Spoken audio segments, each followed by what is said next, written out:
Anna Yaroslavna, the Queen of France, was a woman who revolutionized a country.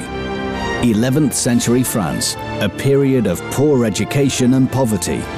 Anna Yaroslavna introduced literacy to the people of France, taught them to bathe, and introduced them to the use of a fork with a meal. Anna built monasteries and corresponded with the Pope himself. A newcomer to France, her subjects accepted and adored Anna, and she became renowned as Red Agnes. However, the Queen suffered throughout her life from one single decision. Alongside her were two men, a king and his enemy known as the Devil. One was a lawful husband, the other was the love of her life. Both men competed for the heart of the Queen, but Red Agnes desired the second. Her life began like a fairy tale. Anna's father was Grand Prince of Kiev. There were luxurious chambers and servants, and she was a princess. One of three sisters, Anna became the favorite daughter of her father, Grand Prince Yaroslav the Wise. It seemed that a fabulous life awaited her. However, her fairy tale life burst into flames when she was 20. As Anna's sisters married away, eldest Elizabeth to the King of Norway, and youngest Anastasia becoming Queen of Hungary, middle daughter Anna Yaroslavna awaited a less than fairy tale marriage with an old and tattered man. This was just a part of life in this wild and backward world that was France of the 11th century. But Anna would make the best of this grim situation.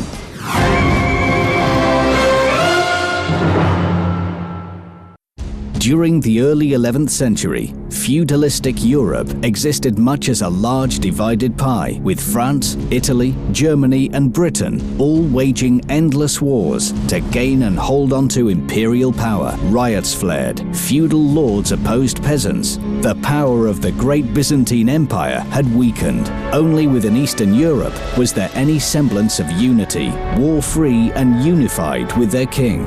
This was the Kievan Rus, with its ruler, Prince Yaroslav the Wise. The entire kingdom of Europe dreamed of their chance to marry into this royal bloodline. Two daughters were already married. Only the middle daughter, Anna, remained with her father in Kiev. The prince searched for Anna, relentlessly, for the best of men and the most powerful of kings.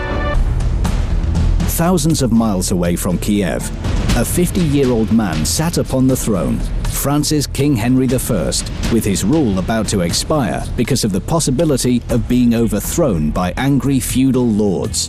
Among the rebels, the first challenger to the throne was Count Raoul de Valois. Because of his cruel disposition, Valois was better known in his country as the Devil. The entire countryside awaited terrible bloodshed. The reason for the uprising was simple. King Henry had no wife and no children. Therefore, once dead, there would be no further bloodline to take over the throne. Henry I's destiny, therefore, seemed certain. Amazingly, just at the nick of time, the king was saved by a woman. The French call her Red Agnes. At 20, this woman became a guarantee to France's continued state of power.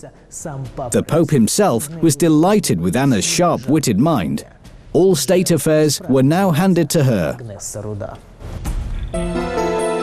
We managed to find a unique picture of this woman. An artist painted it after the death of the Queen. It has been preserved in the Great Chronicles of France. This is the only picture of the woman who glorified France. Born in Kiev and daughter of Kiev Prince Yaroslav the Wise, Anna Yaroslavna became the most famous Queen of France. But how did she manage to save a king and his country? Keep watching. In a few moments, we will learn why the daughter of Yaroslav the Wise changed the fate of a country, yet never fell in love with her husband. Also, how did outsider Anna manage to become mightier than a king? And what scandal could rock the whole of Europe? and turned the adoring eyes of her subjects and even her own children away from the Queen.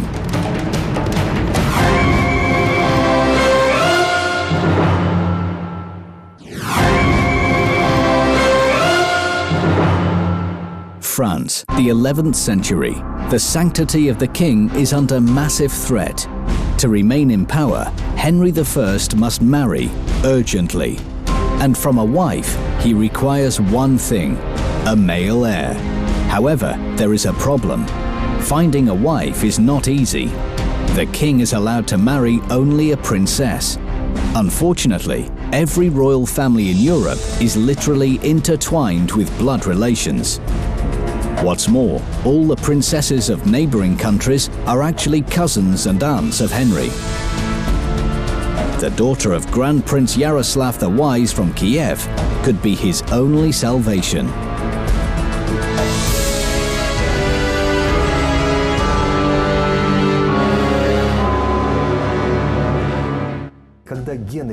Henry was a weak-natured man, so in choosing his future wife, he desired a woman who could actually become his equal.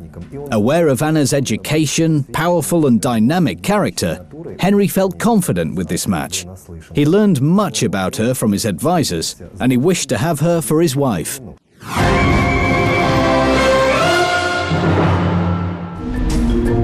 One question remained.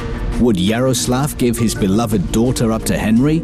After all, her beauty and intelligence were legendary.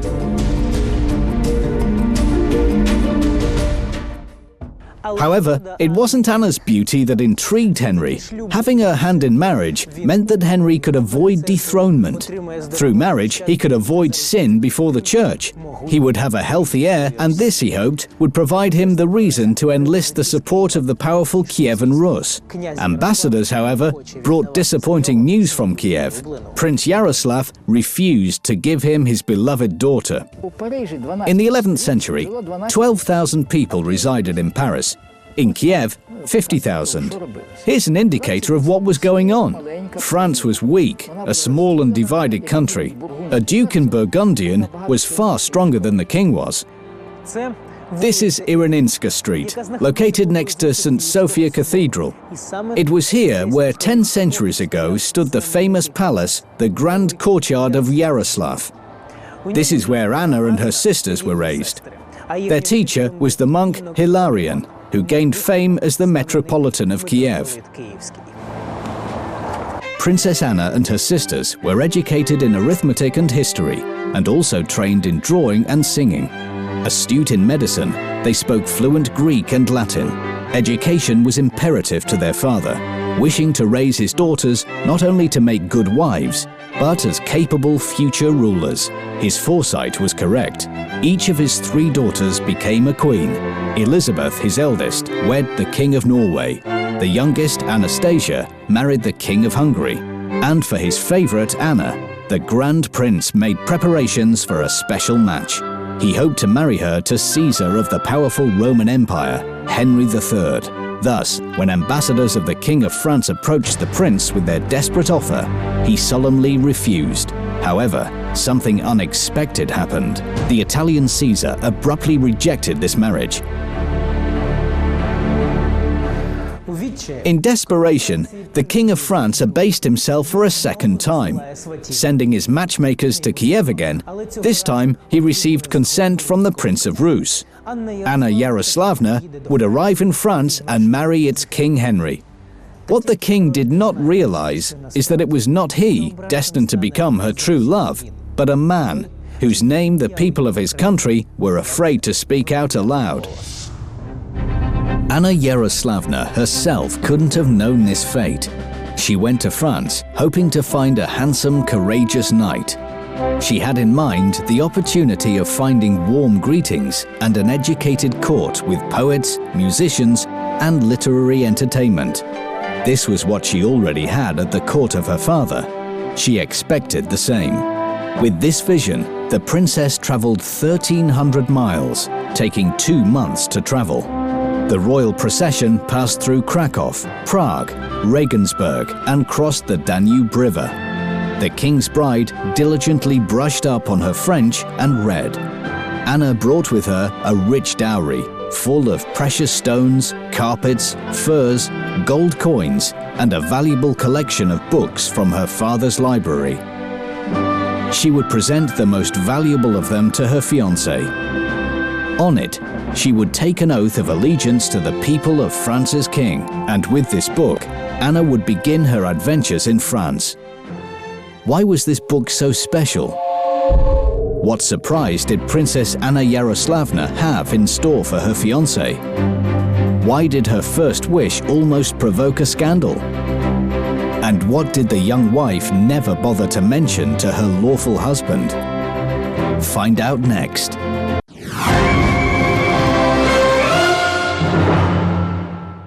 The meeting was set in the old French town of Reims. In the distance, Anna watched as the royal entourage approached. To the front rode a well-dressed horseman. It was then that this woman from Rus cast fate to the wind, stunning the proper-minded French. Tired after this exhausting road trip, she leapt onto her horse like a man and galloped toward her welcoming party, to her detriment.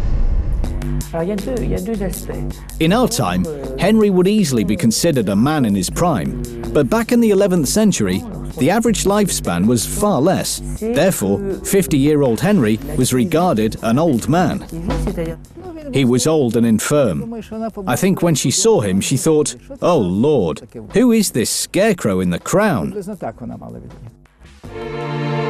Old, silent and sullen, the groom watched silently as Anna arrived. Henry dismounted from his horse and kissed her hand.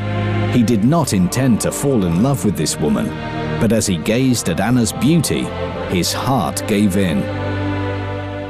Before they met, King Henry deemed it important that Anna's father had strong ties to the Byzantine Empire. Anna's sisters were wives to European kings. This was an influential and wealthy lineage. In fact, it's believed that Princess Anna brought along an abundance of gold. This, of course, held importance to the king. What he didn't expect, however, was that this young woman, who had been meant only to save the crown, would mesmerize him with her loveliness. Chronicles report of Anna's unusual contemporary-style behavior: independent, assertive, self-reliant. At her arrival, they describe a king immediately stricken with love. The bride and groom entered the Cathedral of Reims of St. Christ. At the wedding, thousands crowded the streets to catch a glimpse of the foreigner, this unknown woman who would soon become their queen.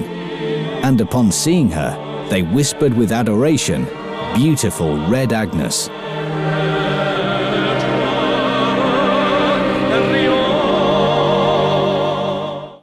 The wedding ceremony was planned in French tradition. However, there was yet another bombshell. Anna resolutely refused to swear allegiance to France on a standard Latin Bible. Being Orthodox, she would swear only on the Russian gospel she had brought along. This caused a burst of fury and threatened the marriage. Henry desperately needed this marriage, and Anna knew it. Thus, the king made a concession. The new Queen of France was crowned as an Orthodox, as she swore allegiance to France on a Slavic gospel. First of all, this act shows that she was raised with strong faith. Faith. The word speaks for itself. You should be faithful to what you believe in your heart. Be true to your principles. And this reflected in her as it would in any Christian. This would be Yaroslavna's first victory in her foreign country. The book that helped her to assert herself remained part of the cathedral. Later, the French would overlook who had brought it over and begin calling it Reims Gospel. Kings of France would later even take their oath on it. That is, until Peter the Great came to Reims. He convinced the French they had been deceived and informed them that their precious gospel was of Russian origin.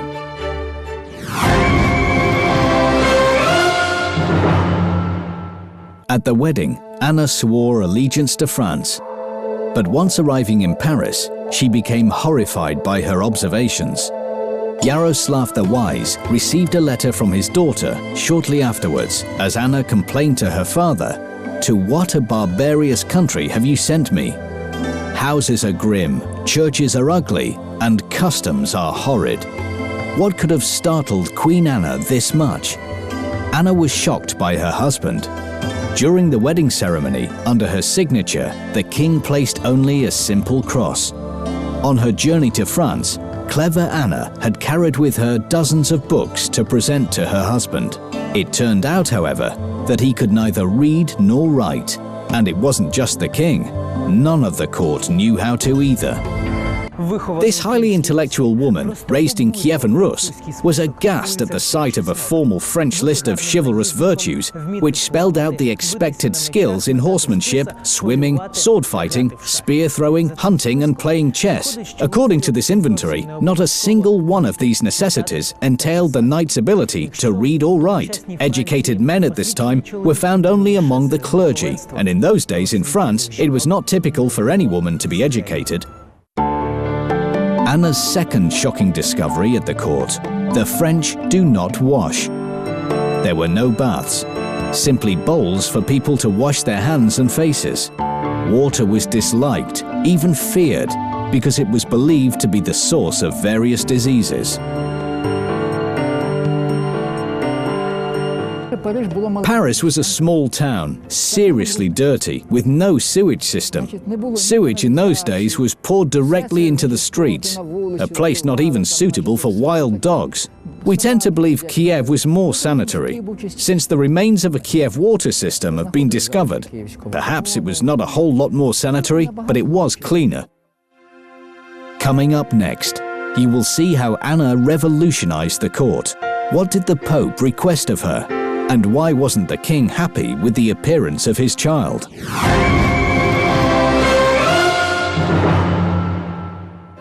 During this period, Rus had baths. People were habitually clean.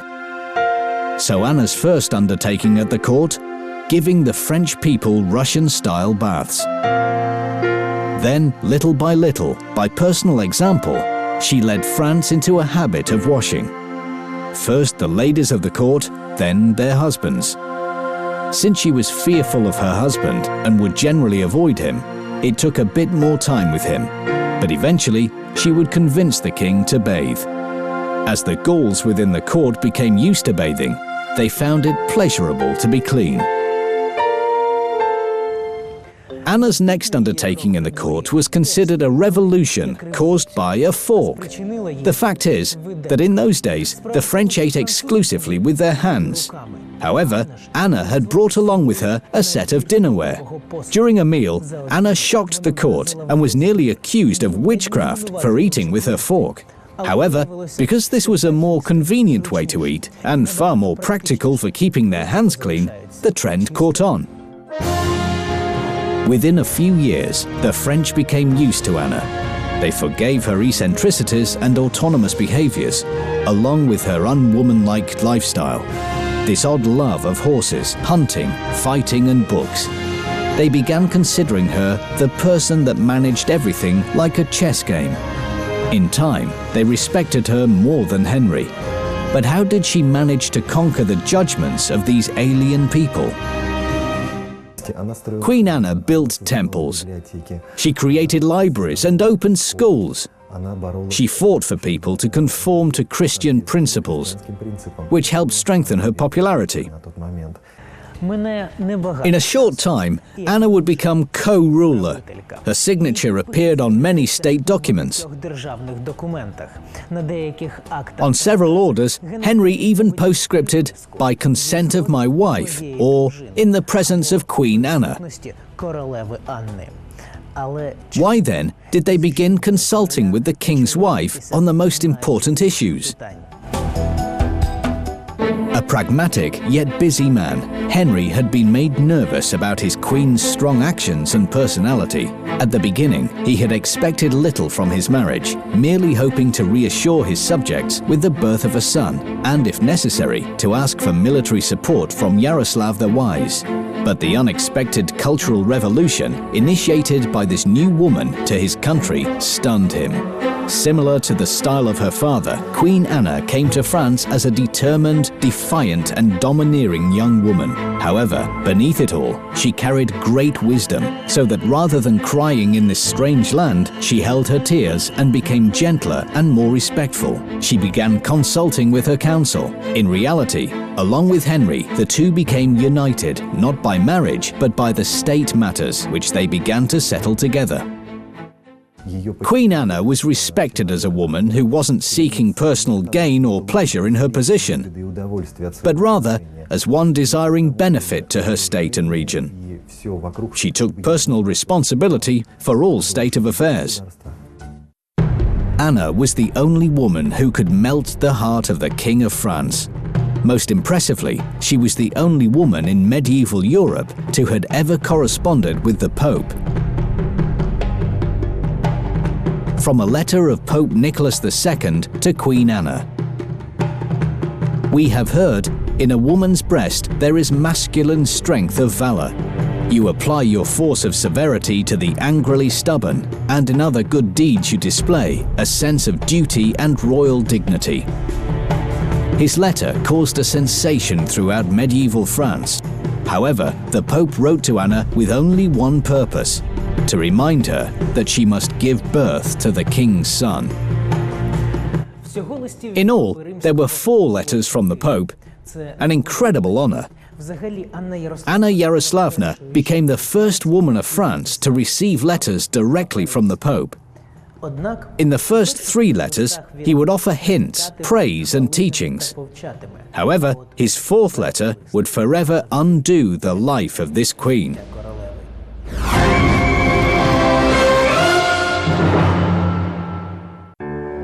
It is unknown whether or not it was the Pope's letter that influenced Anna, or she found common ground with Henry on her own.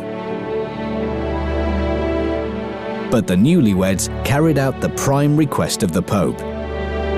In the summer of 1053, Anna announced the birth of the king's first son and saved the monarchy of France. They named the boy Philip.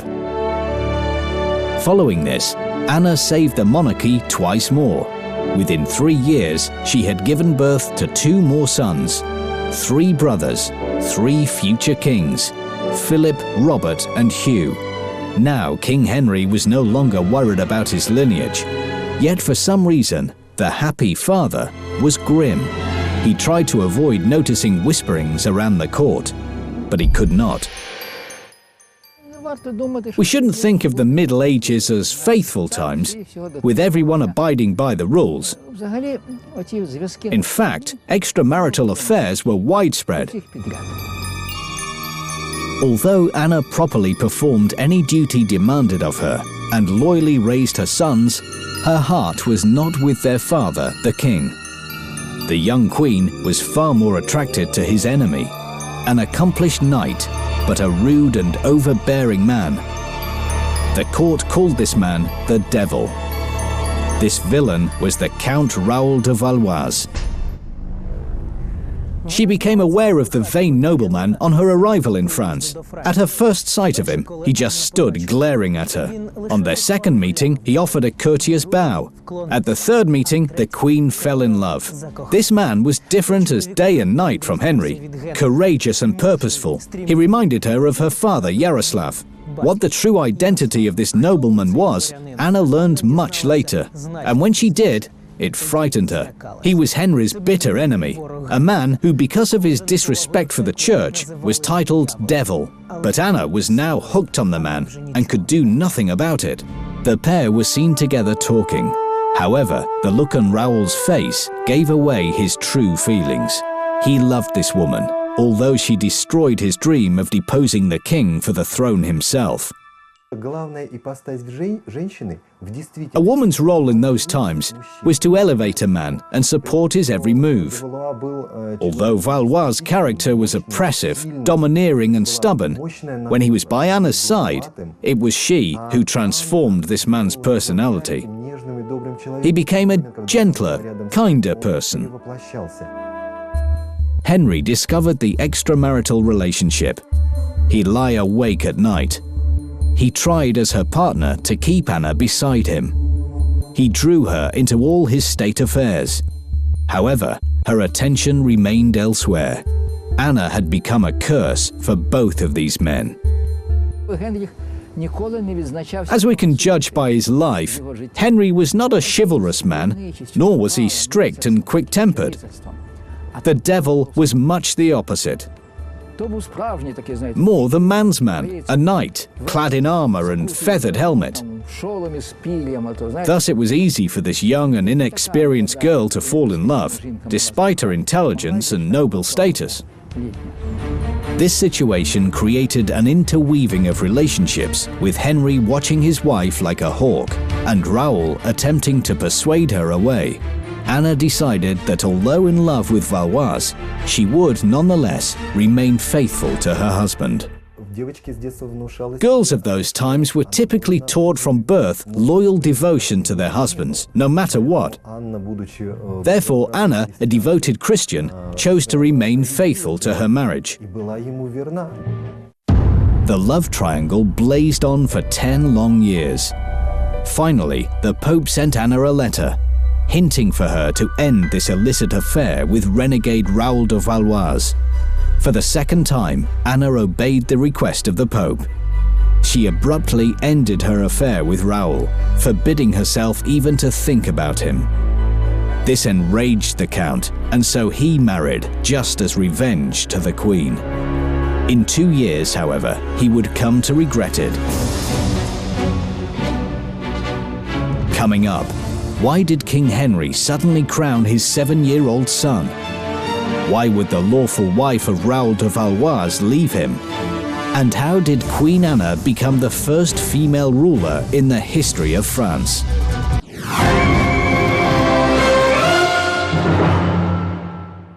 King Henry went off to war.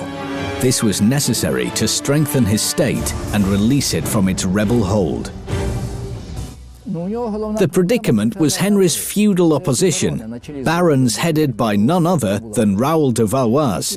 This enemy wanted to dethrone the sitting king and replace him with someone of their own people. Likely, it would be Raoul. The king defended his crown once again. With Henry far away at war, Anna raised her sons and ruled the state on her own. Misfortune befell her, however. Her father in Kiev, Prince Yaroslav, passed away. Anna wished to return home. However, her middle son, Robert, became unexpectedly stricken with illness and suddenly died. As Anna mourned for her father and son, Rus itself became entrenched in war. The throne did not descend to her bloodline. Later, her husband returned from war and ordered a great feast. Without warning, the King of France gave a royal order to crown his eldest son, Philip. The boy was only 7. Why did Henry need such a hasty coronation? What was Henry so afraid of?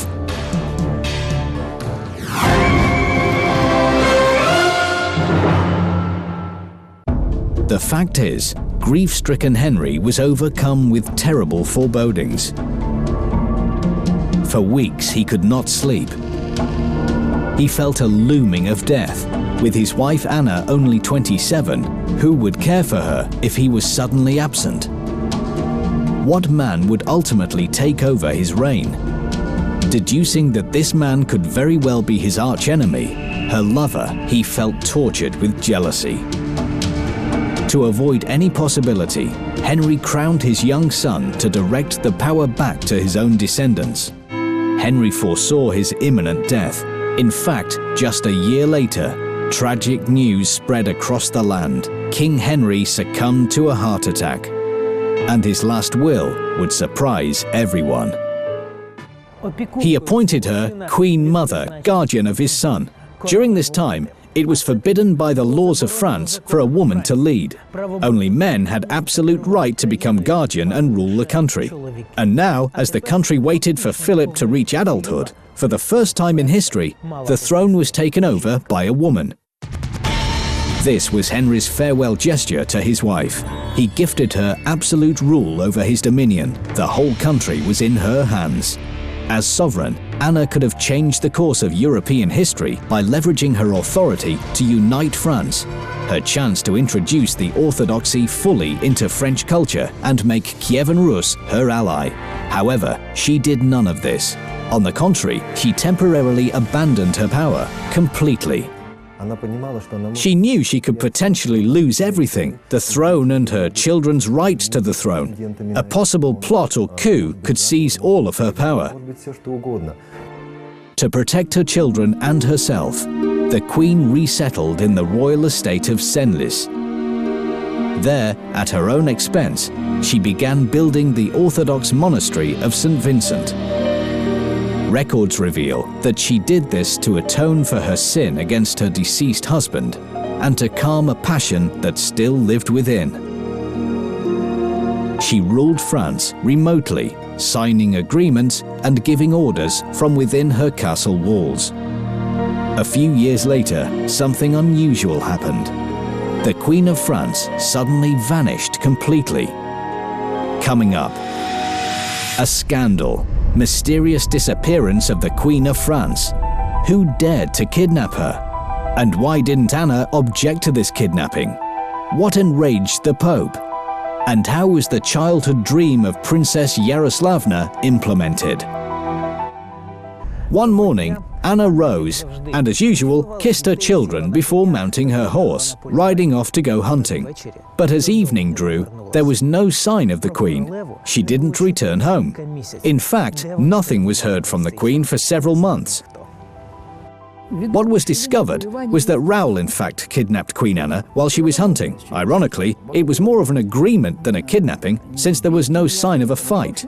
She was carried off to his castle Crepy. As months passed, a scandal broke out throughout Europe. The masses came to learn that the king's widow had abandoned her children only to shamelessly live with an already married man. Her chosen one was Raoul de Valois, the anarchist and sworn enemy of the late king.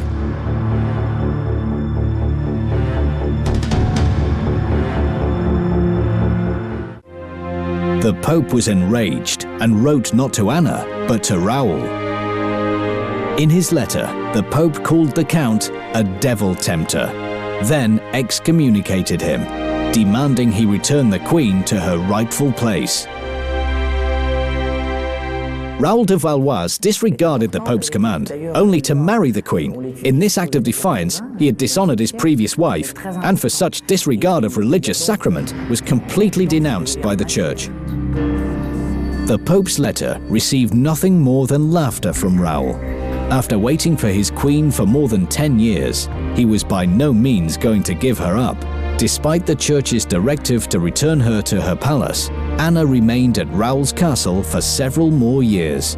During this time, she completed her monastery of St. Vincent and, as is evidenced by her signature on state documents, aided her son Philip from afar and helped rule the country. However, the Queen's reputation was to become marred forever. In the past, Anna had always been judged and then justified. Even her children forgave her for her eccentricities, but times have changed. Let us compare this situation to our present time. We see a young girl that was an A pupil, well brought up, intelligent and kind, who fell in love with a reckless bully. And when this bully acts badly, she tends to defend him by saying, "He is good. You don't realize it, but I see it." Perhaps this situation between Anna and de Valois reflected these kinds of thoughts, because due to the circumstances, she felt that this man was her destiny, and so she tried to elevate him, and she managed to convince herself that it was okay. Anna never had children by the Count. However, in France, there were rumors that it was Raoul who was the real father of her sons, that the pair were lovers from the start. Anna paid no attention to such rumors. Instead, she traveled everywhere with her young son King, accompanied by her unlawful husband. Who in fact really fathered her children? This mystery the Queen took with her to her grave forever.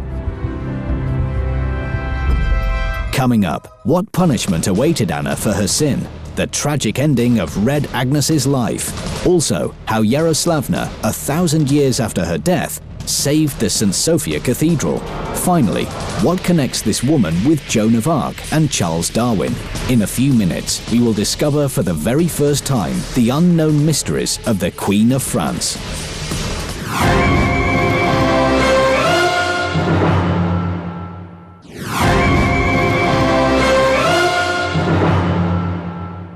The 20-year-old daughter of Yaroslav the Wise, Anna, was married to King Henry I. All of Europe admired her beauty and intelligence.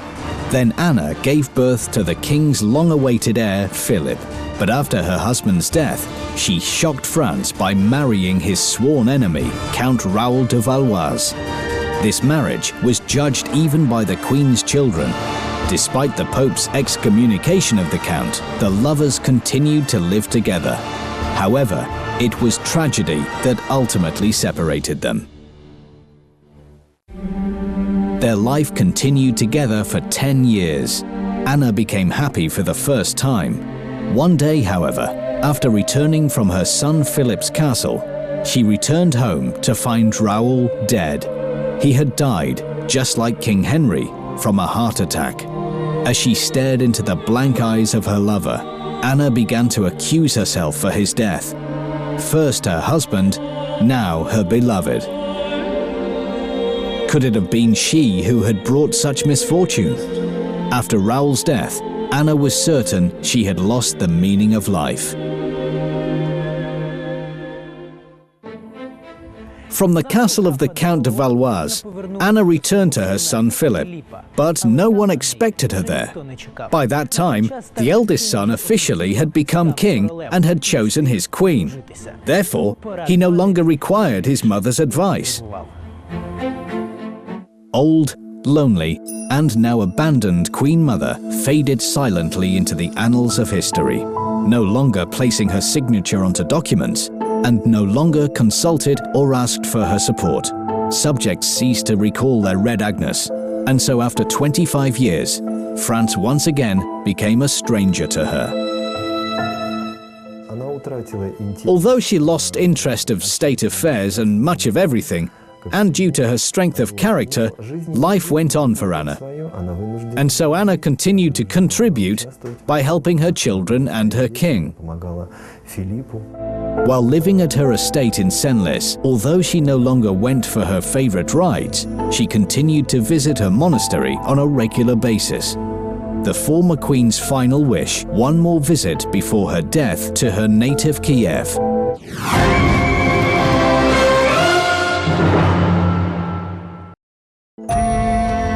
The last known surviving signature of Anna dated back to 1075. After that, France's most curious queen disappeared. Was this disappearance caused by discomfort in losing her power or by illness? She simply vanished. Nobody knows where she lived in those last few years, and we'll never know. Coming next, where did Anna Yaroslavna die, and how did she manage to save the favorite church of her father, St. Sophia Cathedral? What connected the Queen with Joan of Arc? And what did English scientist Charles Darwin have to do with Queen Anna?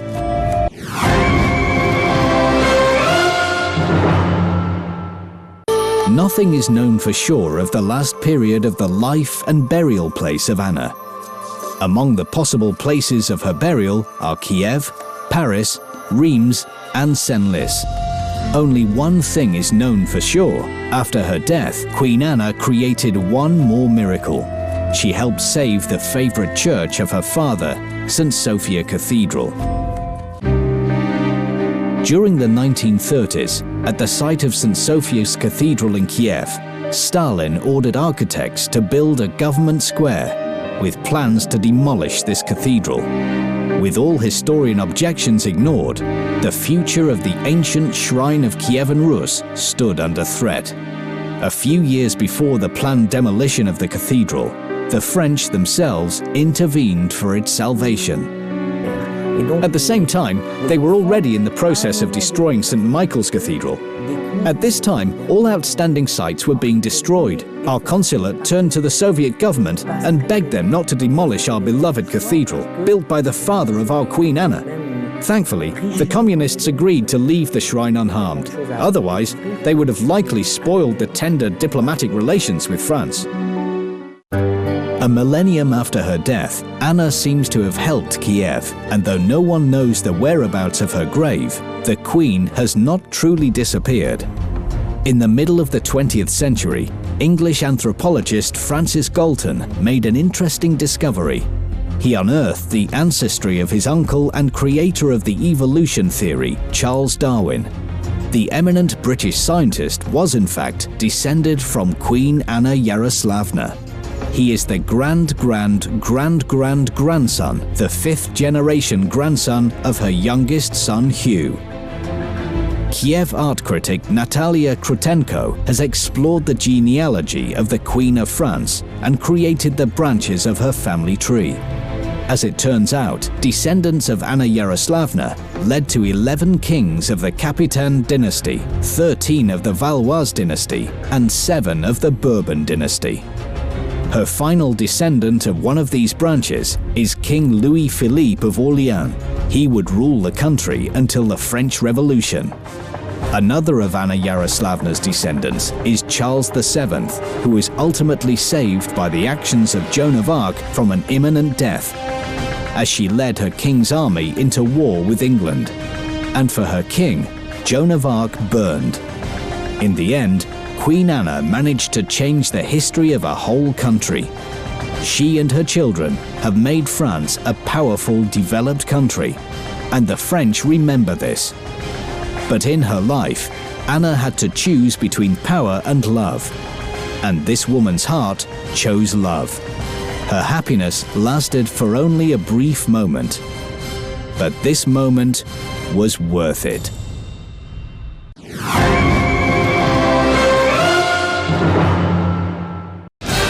He predicted 3 great wars, famine and plague, which took hundreds of lives. He knew how the princes of England would die, and when French monarch Louis XI was going to die. In the 15th century, the whole world knew him by the name of Giorgio da Leopoli, the great astrologer, the teacher of Nicolaus Copernicus, the rector of Bologna, the oldest university in Europe. In the 20th century, everyone discovered that Giorgio da Leopoli, Yuri of Lviv, were the names given to the son of a craftsman of Drogobych Yuri Kotermak. How did he manage to have such a career and become famous all over Europe?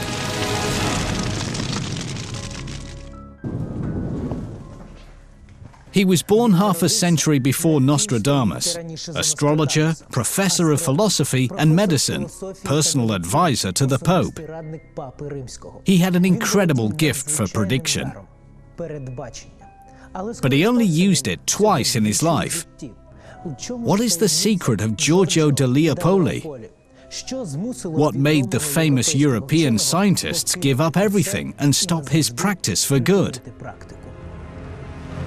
His incredibly accurate prophecies would later be compared to the foresights of Michel de Nostradamus, French physician and astrologer, who managed to predict the future for 6 centuries ahead. For many centuries, astrology examined the influence of planets on human life. Ancient astrologers interpreted this doctrine as a person born with an individual macrocosm. Since the very birth, this macrocosm is inseparably linked with movements of large and small planets. What sign of the zodiac were the planets in at the time of your birth? At what angle to one another? Knowing these positions at the time of birth, ancient astrologers could predict the fate of a person or even of a whole nation. They were prophetic people, and they could read the stars. Somehow, by using the stars, they could determine what a year would be like. For instance, was it going to be warm or cold? They even predicted various disasters. The greatest recognition in the field of foresight had received the French astrologer Michel de Nostradamus. He wrote his predictions in coded form. But hardly anyone knows that Nostradamus had a predecessor who was famous at the time. His name was Yuri Kotermak Drogobych.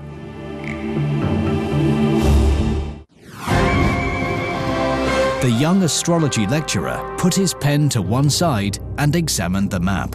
The stars depicted on it were crossed by hundreds of lines, creating an amazing calendar of days and months. Events lined up in a clear line, but the results were frightening. Right before the astrologer's eyes emerged terrible bloody images. Watch later. He was born to a Salter's family. Then one day, something unexpected happened. When the moon eclipsed the sun and darkness engulfed the earth, Drogobych, a poor man, was hailed a genius prophet. We will witness a unique event which radically changed the life of Yuri, a boy from the town of Drogobych. We will learn how he became the rector of the oldest university in Europe and the personal astrologer of the Pope. For the first time in history, we will unravel the mystery of his life and meanings behind his prophecies. We will track down modern astrologers and learn how predictions are created today. And together with astronomers at the observatory, we will see the unique phenomenon of a total lunar eclipse, in which the 15th century had so startled the little boy from Drogobych.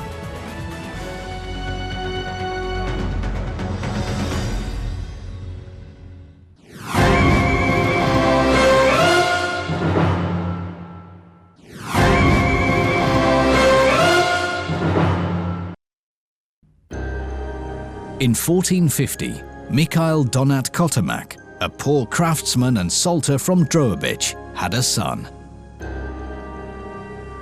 The son's mother died during labor. She was buried in a small town cemetery, and the baby became half-orphan.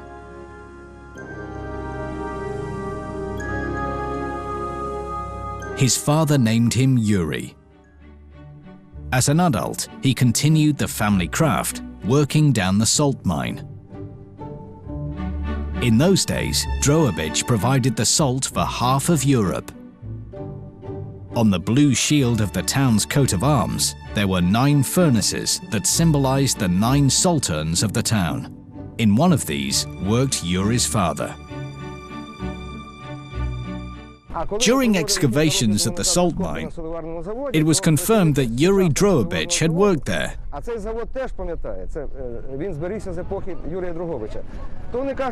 and had attended school near the Church of St. George. The salt industry in Drogobych had been here for 6 centuries. Nowadays, salt water is sent through a huge pump to the boilers, where the salt is then evaporated. In the 15th century, salt production was incredibly hard work. A typical worker had to fill 10 buckets of salt a day.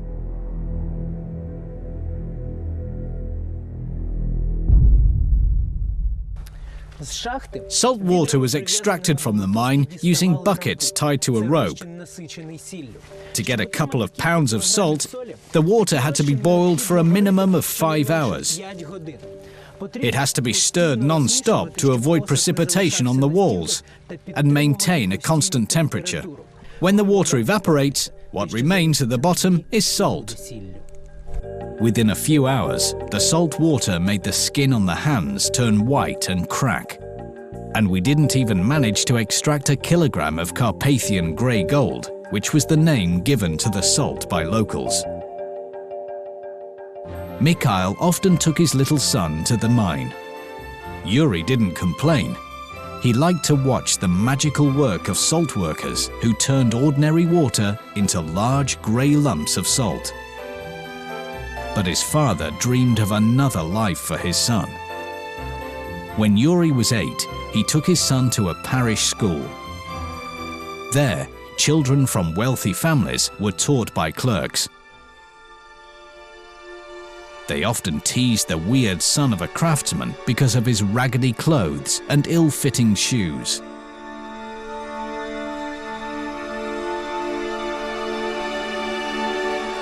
But he didn't care. At night, he used to secretly climb on the roof of the house, where he sat motionless for hours, watching the sky. In class, they laughed at him. Yuri Donat is counting the stars.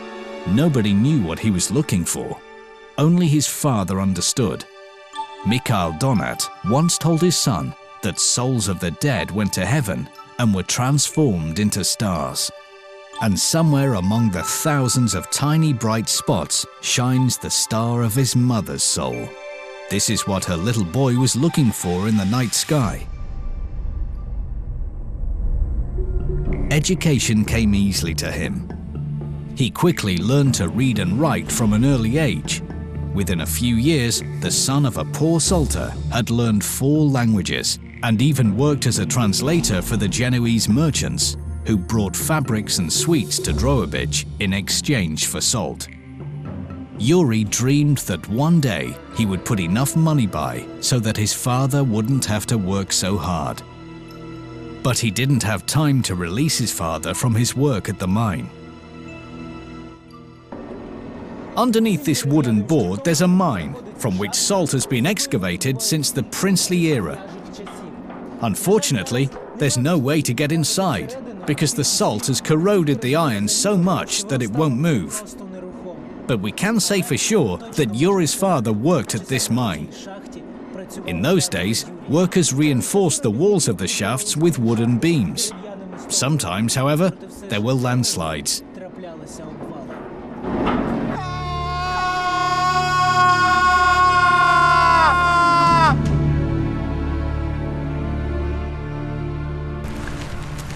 One day, the townspeople learned that a tragedy had occurred at the mine. When they arrived, they saw Yuri Donat digging madly at the ground. It turned out that his father was trapped underground along with several other salters.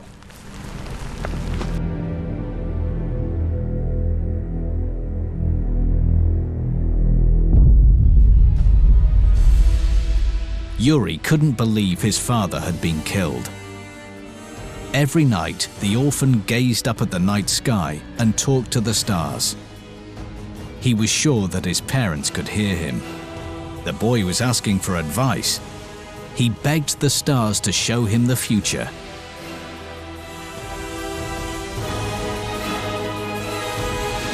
Then, one night, whilst looking into the sky, he got the answer. Suddenly, the stars dimmed. They appeared to fade away before his eyes. And then Yuri saw a big black disc covering the moon. Then, total darkness. 2008.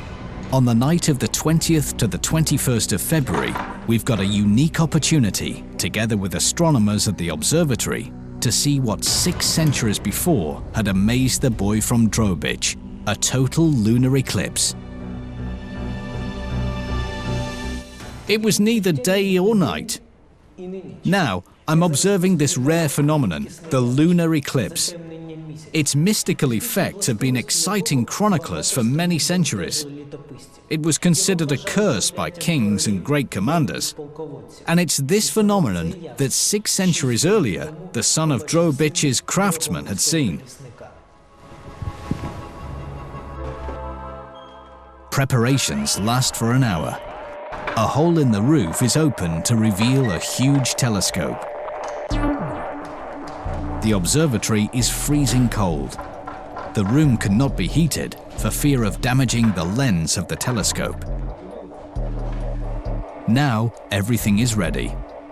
Together with the observatory worker, we see the black disc slowly move across the moon. It lasts for several hours, and then, for 25 minutes, you're plunged into darkness. Eclipses have been terrifying mankind with their portents for generations. Once, astronomers observed them from high towers without any devices.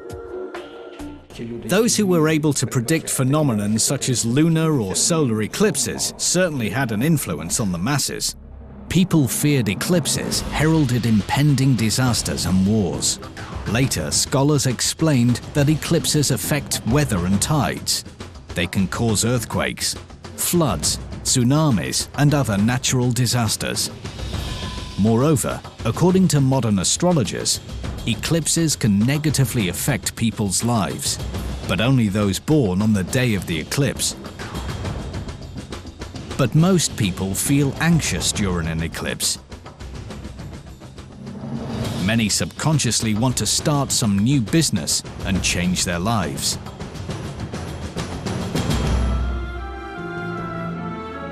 But Yuri Donat was not scared of the darkness. In a few minutes, the disk disappeared and the stars were shining in the sky once again. But Yuri was still sitting motionless. He couldn't explain what happened, but he was sure it was a sign from his parents. The long-awaited answer to his question. The next day, he packed his bags and left. He was never seen in Drogobych again. In 1469, a young man came to Krakow. He was wearing tattered clothes, and his worn-out shoes indicated that he'd walked a long way. In his pocket, he had 1 grosz. It was all that was left of his father's legacy. With this grosz, a Salter's son, Yuri Donat, was going to enter the Jagiellonian University. In the university's registry, historians have found the name of a man from Drogobych, Yuri Kotermak. The document also shows the entrance fee paid by him, 1 grosz. The entrance fee was officially 8 grosz. 8 grosz!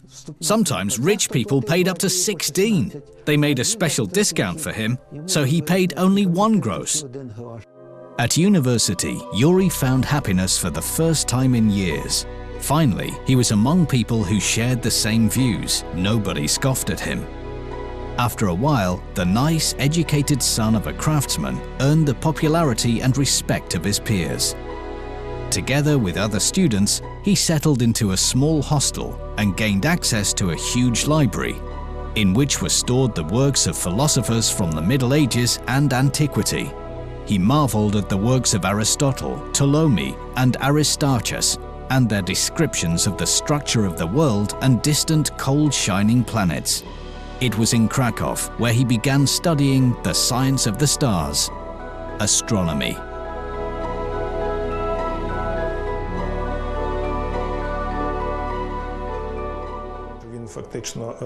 He accurately calculated the movement of planets and all the solar and lunar eclipses. It surprised people because at the time and later, even after his death, these prophecies came true. A high percentage of these predictions came true. It proves how skillful he was at predicting the future. Yuri enrolled at the Faculty of Liberal Arts. Thus, in addition to astronomy, he studied music, grammar, geometry, rhetoric, and dialectic.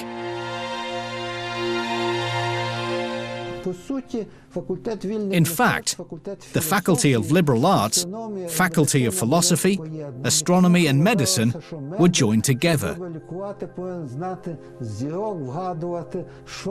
They believed astrological predictions could help treat patients. University graduates could practice medicine and teach in any European academy. But Yuri was interested in medicine much less than in the secrets of the stars, which he had been observing as a little boy in Drogobych. Soon, Yuri Drogobych would receive a bachelor's degree, and at 23 would become a master.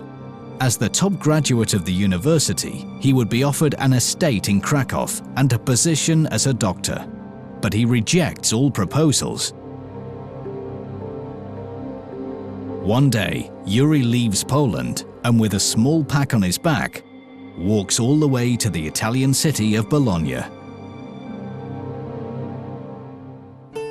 In Krakow, students learned the basics of astronomy, and in Bologna, they could master the mysteries of predicting the future, astrology. At that time, it was the center of European science. Only the best studied and taught there. The University of Bologna had an enormous library, millions of rare books. And it was there where Yuri Drogobych learned the secrets of science. The Renaissance was flourishing. There was rebellion in the world of science and culture. It was open to a man who, according to the church, had to live in misery for the sake of paradise in heaven. That he, a man and not God, is the crown of creation and the center of the universe, and the human mind and beauty are the most surprising things ever created by God. Bologna, with its small, narrow streets, resembled a huge anthill. Yuri was scared for the first time. The city was different from the tranquility of Krakow, but the youth had never been so close to his dream. In the 15th century, to prepare an astrological prognosis, one needed an excellent knowledge of philosophy, mathematics, and geography. An astrologer had to know physics, do complex calculations, and be able to interpret the influence of the stars on the fate of entire nations. Astrologers had no special telescopes and instruments, but they could foresee the future better than their modern colleagues. Now, astrology is not considered a serious science. In newspapers and on television, there are daily and weekly horoscopes. Professional astrologers are skeptical about them. They say it's impossible to predict the fate of a man for a week or a day. It's all guesswork. I always examine the three elements: the year of birth, date of birth, and zodiac sign. And many other factors are taken into account. For example, what day it is. Astrology is an extremely complicated science. If someone wants to do something non-superficial, he or she needs to study not only astrology, but many other sciences. An astrologer from Ternopil tells us that he still follows the example of the ancient astrologer Yuri Drogobych. After all, he was not just a man of encyclopedic knowledge. Drogobych had a rare gift, a high level of astrological intuition. What is the secret of ancient astrologers? And why aren't their modern successors able to surpass their teachers? Researchers cannot give a clear answer to this question. At that time, astrology was not commercial. The future could not be foreseen for a day, week, or month. And only educated and talented people could read the stars. First of all, those who had the gift of seeing what others could not. Yuri Drogobych began to learn the art of making predictions in Bologna. And soon he became a lecturer at the oldest European university. The astrologer believed that due to accurate prophecies, it would be possible to warn mankind of approaching disasters and epidemics, saving thousands of lives. What could official religion foresee? End of the world. And by the way, this eschatology was very prevalent in the Middle Ages. Very often, they even predicted the date of the end of the world. People were preparing for it. Society was enduring psychological stress. And by the movement of celestial bodies, astrologers could forecast precise short-term predictions. If only someone could have made such a forecast for Yuri's parents. They would have known about disasters and may now still be alive. For 4 years, Donat had been studying the laws of the influence of stars on human destiny. Then one night, he had a strange vision. An unknown city is burning. Children are crying. Between the destroyed buildings lie hundreds of corpses. Their swollen bodies are covered with terrible blisters. Down the street, a procession is moving with a triumphant cry. It is led by a prince with cold, fishy eyes. He is examining the dead city. Yuri woke up. There was no doubt. That moment, the mysterious symbols and the hundreds of planets on the map formed into a single image. He realized the horrible vision was not a figment of his imagination. Everything he saw would happen in reality. And he knew exactly when and where. Then, Yuri took his pen and made his first record. The kingdom shall be plagued by loss and obstruction in the year 1468, and there will be numerous diseases passed in the blood, an epidemic which one should avoid at all costs.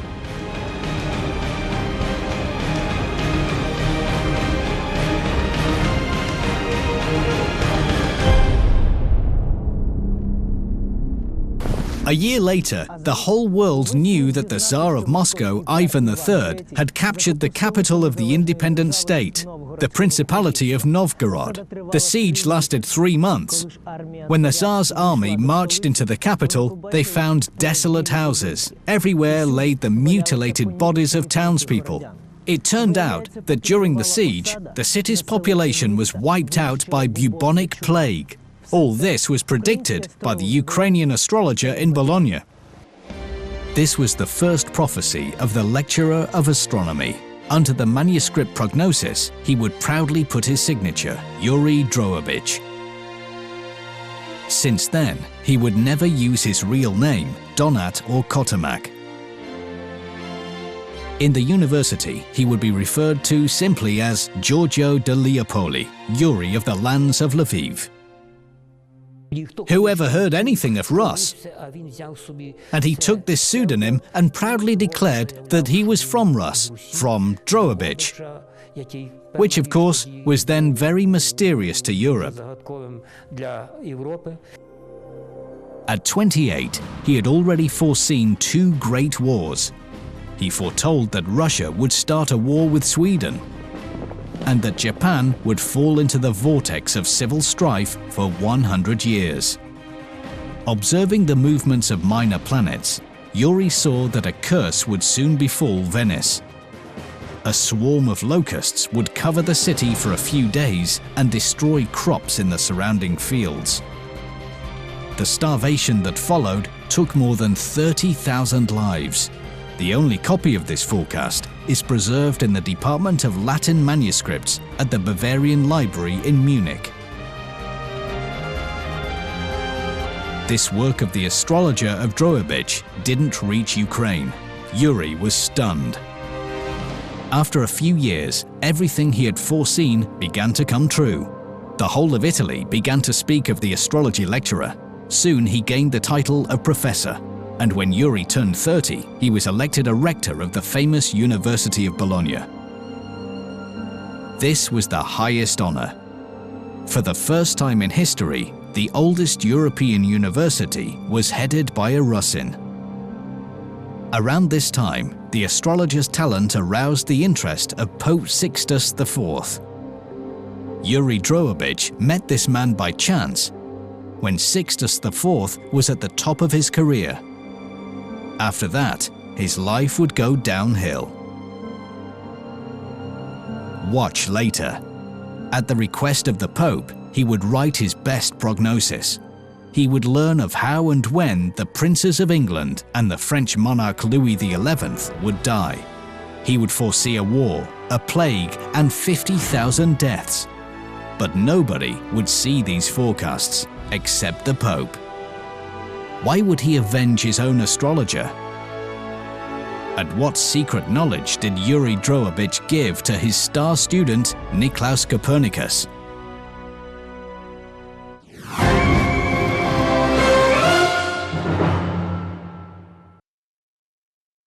He was born and raised in Drogobych, foresaw 2 great wars, plague in Novgorod, and a terrifying biblical curse in Venice. By 30, Yuri Drogobych had had an astonishing career. A Salter's son from Drogobych became rector at the University of Bologna, the oldest university in Europe, and personal astrologer to the Pope. Each year, the rector of the University of Bologna prepared astrological forecasts for the Pope. In it, he had to glorify the pontificate and evaluate the following year. The only thing that the rector of the University of Bologna did not know was that all his forecasts were brutally censored by the Pope. When Drogobych first met Sixtus IV, he suddenly fell ill. This man didn't seem to be a saint. Sixtus IV had a piercing stare and sunken cheeks. On his way to the papal throne, he committed a lot of crimes. Before his appointment, several cardinals, the first contenders for the papacy, were killed under mysterious circumstances. But the guilt of Sixtus IV was not proven. After becoming pope, he received unlimited power, which guaranteed his impunity. Using God's name as a cover, the Pope committed horrible crimes and held the whole of Europe in awe. And for this man, Yuri Drogobych was to make his forecast for the year for which the stars promised no good. 1483. The astrologer is working hard. At night, he stays up very late in the laboratory, examines the maps of the planets that will help him predict the future of the world. The 30-year-old rector of the University of Bologna had no idea that this prophecy would be his last. Yuri put his pen to one side.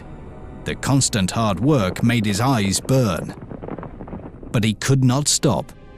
The horrific events foretold by the stars wouldn't leave his head.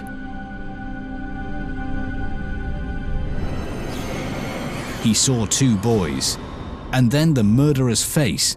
He heard a pitiful moan. He beat the floor with his fists. It's all over. The boys, his own nephew, were murdered by a nobleman in expensive clothing. A year later, the whole world would know. The 12-year-old King of England, Edward V, and his younger brother were strangled by 4 killers, by order of the boy's uncle and guardian. That same year, he inherited the throne and became King Richard III, but retribution was not far away. 2 years after the murder of his nephews, he would die. His death ended the long-lasting Wars of the Roses. The new King of England would be Henry VII of the Tudor dynasty. All this was forecast by the astrologer Yuri Drogobych. But it was not the only thing he saw that night. Narrow cobbled streets, familiar squares. He has been here before, but he couldn't remember. Something has happened. Why are there no people? Wooden doors marked with crosses. Smell of rotting corpses. He doesn't want to see it. He must run away. Drogobych was breathing heavily. The vision haunted him. He understood it all. He was trying not to think about it. But he couldn't let go. The astrologer knew what would happen. He recognized that place. It was Milan. A year later, his vision came true. The plague wiped out hundreds of residents of Milan. Drogobych's hands were trembling. This year heralded another death, that of the French monarch Louis XI. Without a king, the country would be torn apart, but there were worse things to come. Following vision. Acrid smoke stinging the eyes. A huge crowd on the street. Horrible shrieks. The figure of a tall man with burning eyes, surrounded by figures in robes. This is the Grand Inquisitor Tomas de Torquemada. He's calmly looking at the fire. There's a man. He's being burnt alive, condemned by the Supreme Council of the Inquisition, established under the patronage of Pope Sixtus IV. Stars showed the astrologer a vision of the future. It was Pope Sixtus IV who blessed Catholics to create a new Inquisition. In the terrible year of 1483, the pontiff would establish the highest general council of Inquisition. From that moment on, mass executions of Jews and heretics would take place across the whole of Europe. 11,000 people would die by approbation of Pope Sixtus IV in the fire of Inquisition. Exhausted, Yuri Drogobych dropped his head. He could still hear screams. On that night, the rector of the University of Bologna witnessed thousands of deaths. Students who came to his lecture in the morning didn't recognize him. The 31-year-old professor had turned grey overnight. Because of a lack of sleep, dark shadows appeared beneath his eyes, and his hands began to shake. Drogobych foresaw terrible events awaiting the world. He took his most valuable work, the Prediction for 1483, to Rome, hoping to change the future. It should have been sent to every kingdom. As he opened the first printed copy, he went pale. The book, called Predictive Estimate for the Current Year of 1483, had no record of the terrible events that would occur the following year.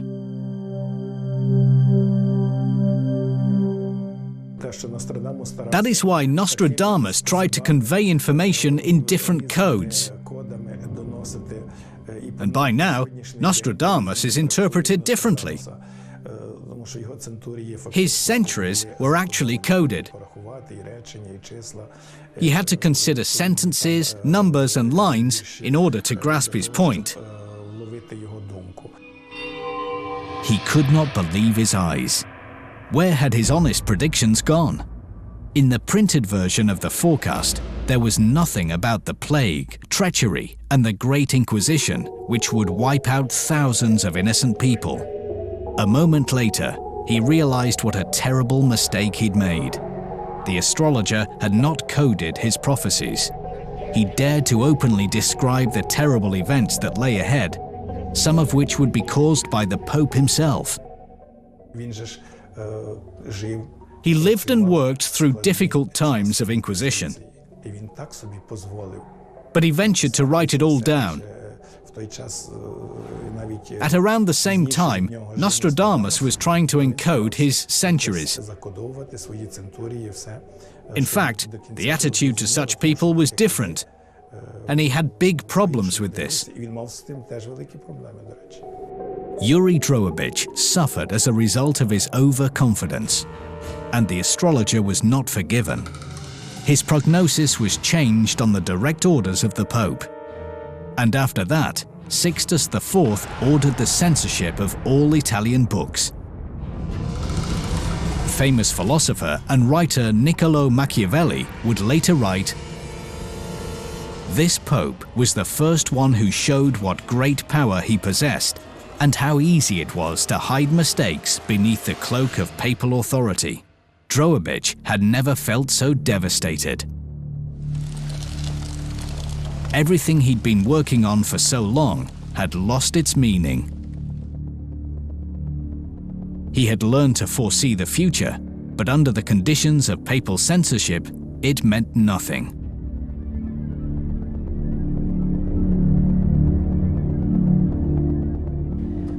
After that, Yuri Drogobych would never revert to prophecies again. He burnt all the maps and manuscripts he'd been working on for so many years. Only once would he break his promise not to translate the language of the stars.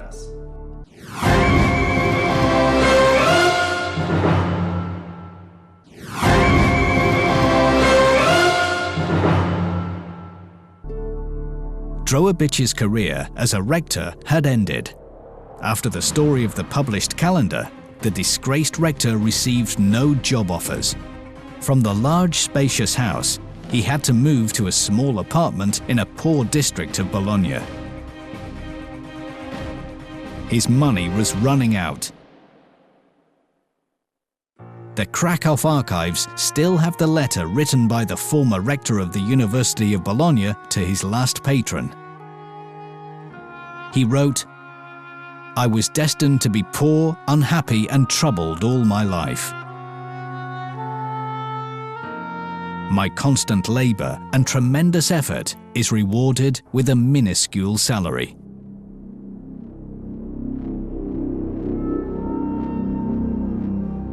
In 1488, Drogobych receives a letter from Poland. The professor of medicine is invited to teach in his native Jagiellonian University in Krakow, and he returns there.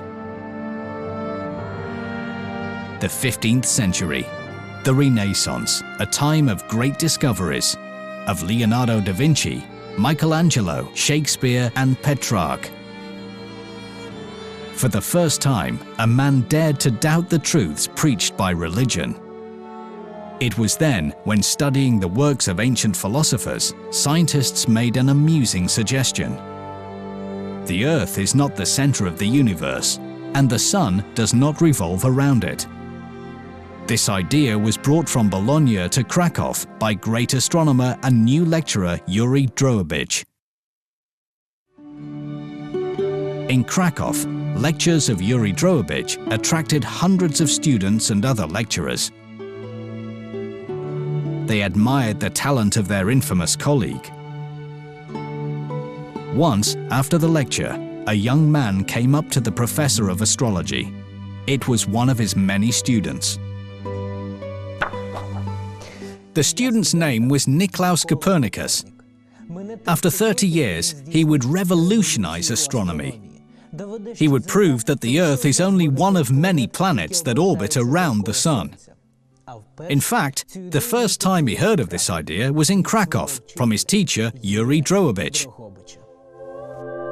After several years on the initiative of the Catholic Church in Poland, there began a mass persecution of professors and students who professed the ideas of the Renaissance. The humanists were confronted by conservative scholars and churchmen. They insisted that free thinking would return people to paganism. One cannot equally serve both God and Jupiter.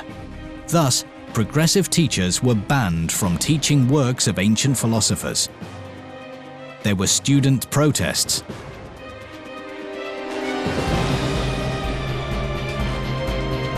Yuri Drogobych and his student Nicolaus Copernicus continued secret studies in astronomy. In the midst of street clashes, Yuri Drogobych would use his secret knowledge for the last time. He would foresee a great future for Copernicus. The student would surpass the master. He would make an astonishing discovery, which would begin a new countdown in astronomy.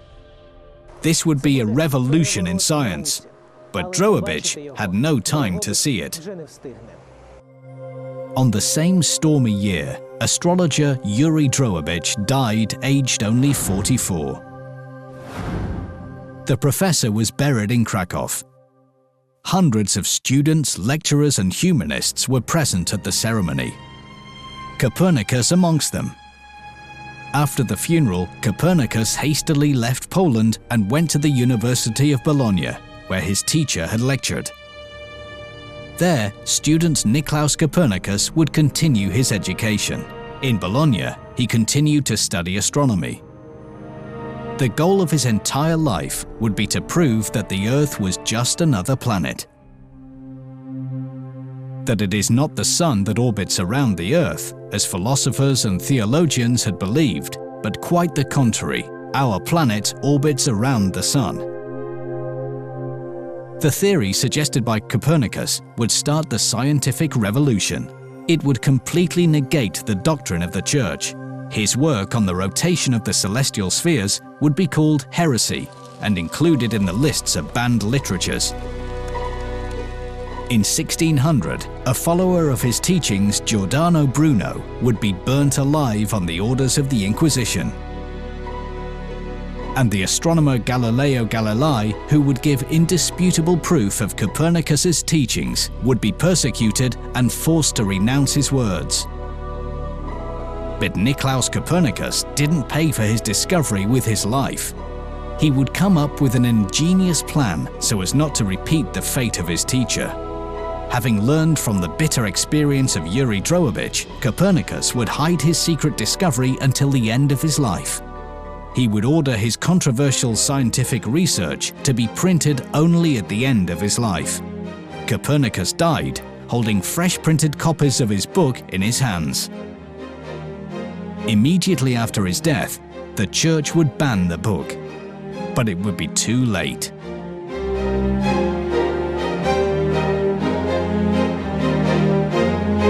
After the release of Copernicus's treatise, a long war between science and religion began, and eventually the ideas of the Polish scientist and his teacher Drogobych would win through. Time would pass, and only in the mid-19th century, at the University of Bologna, would the full lists of its rectors and lecturers be published. And in these lists, everyone would see the name of the unjustly forgotten medieval astrologer, Assalter's son, Yuri Drogobych.